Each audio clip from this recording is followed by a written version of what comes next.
Welcome back to the Aging Parent Playbook. I'm Dr. Barbara Sparacino, and if you're navigating the messy, emotional, and often confusing journey of caring for an aging parent, you're in the right place. Today's topic is one that can feel heavy, but it's absolutely essential.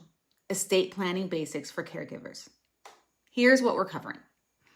The 3 most important estate planning documents, why every caregiver needs to be involved, and how to start the conversation. So let's dive in. The 3 essential estate planning documents.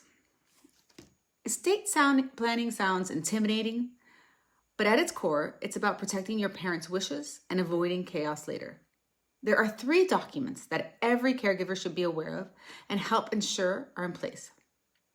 A will. This is the document most people know. It spells out who gets what after your parent passes away. Without it, the state decides. And that can get messy, expensive, and deeply unfair. The next one is a power of attorney, POA. This gives someone the legal right to make financial decisions before death if your parent is incapacitated or needs help managing money. This can include paying bills, managing accounts, or handling property. And last but definitely not least, advance directives. This outlines their preferences for medical care. Things like resuscitation, life support, and pain management. It's sometimes called a living will, and it's vital for avoiding confusion or guilt when difficult decisions come up. If these documents aren't in place, your family could end up in court. And it's not just stressful, it's expensive. Probate, guardianship battles, and emergency decision-making are all preventable with the right paperwork. So, how to start the conversation? How do you bring this up with your parent without them shutting down or brushing it off?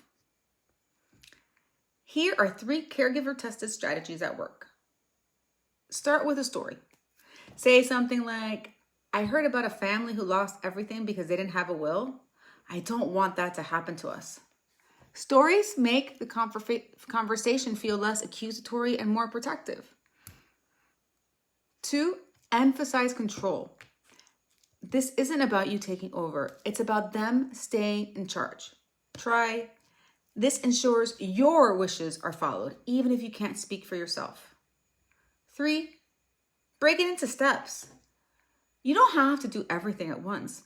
Maybe this month it's the POA, next month the will, then the advance directive. Do it piece by piece. Remember, it's not about doom and gloom. It's about peace of mind. Now, what are some common estate planning mistakes? Let's talk about some of the biggest pitfalls I see. Mistakes that even well-meaning families make. So, not updating documents. A will from 1998 may no longer reflect the current situation. Maybe a loved one has passed away. There's been a divorce or major financial changes. Estate documents should be reviewed every few years. Next, not discussing it with the family.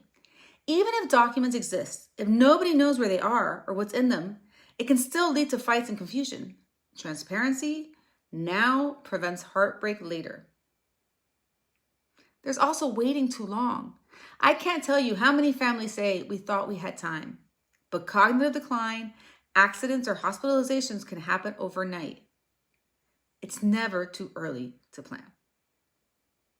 Look, here's the bottom line. Estate planning protects your parents' future and yours. If you're the one who will be cleaning up the mess, you deserve a seat at the table now. Want help getting started? I've put together an estate planning checklist just for caregivers. Grab it at theagingparentcoach.com. And if this episode helped you, share it with a sibling, a friend, or another caregiver who needs it. Until next time, this is the Aging Parent Playbook, where I help you show up for your loved ones without losing yourself in the process. Take care.